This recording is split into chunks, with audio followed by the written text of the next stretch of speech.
And you're telling me it's not a matter of common sense that if you don't have an ability to shoot off 30 rounds without reloading, that just possibly you could reduce the loss of life? David, that Adam Lanza may not have been able to shoot as many kids if he didn't have as much ammunition? I don't buy your argument for a minute. Covering the United States and the world, this is America's Radio News. I'm Rachel Sutherland, about 20 minutes past the hour on this afternoon edition.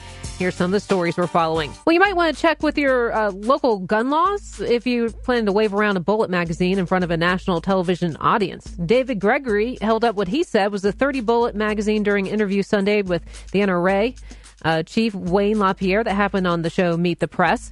He was grilling him on whether limiting their capacities would help limit the carnage in mass shootings. LaPierre wasn't convinced, and now D.C. police are checking out whether Gregory actually violated laws in the nation's capital that ban magazines that hold more than 10 rounds.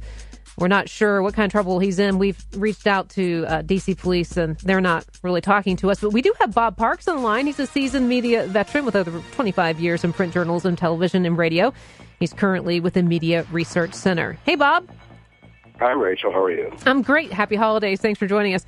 Now, Thank you. The latest on this we're hearing via TMZ.com is that an official with D.C. police told the ATF, I guess, that David Gregory was allowed to have this magazine on Meet the Press. So, but at the same time, other D.C. police officials are saying no, that he isn't allowed to do that. So it's very unclear right now exactly what's going on with this.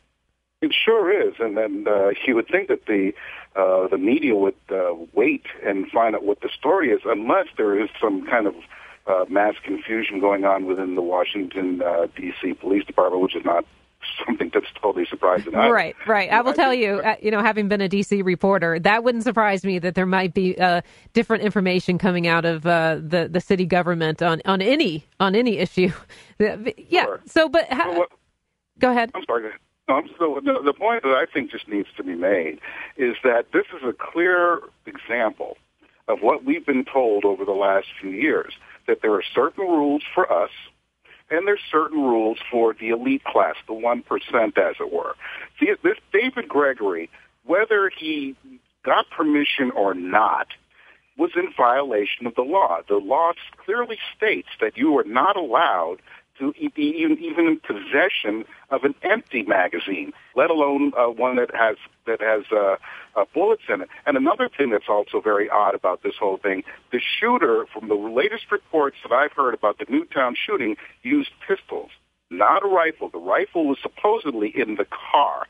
So why this whole thing about the rifle and this high-capacity magazine is still being perpetuated by the media?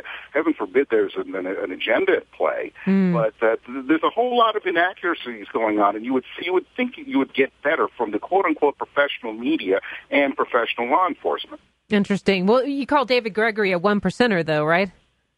Well, I think he's up there. I mean, he sends his kids to the best schools with armed security.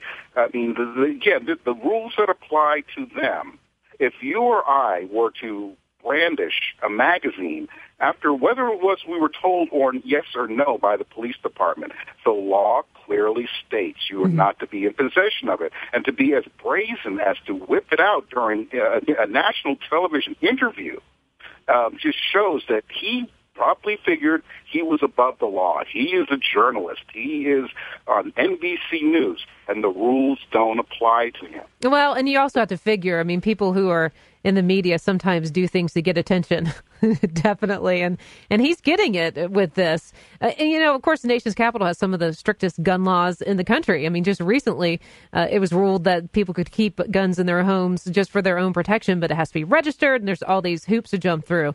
So he couldn't have been uninformed about the gun laws in D.C. No, I just believe that this is just another case of the elite class, as it were, just thinking that the rules just didn't apply to him.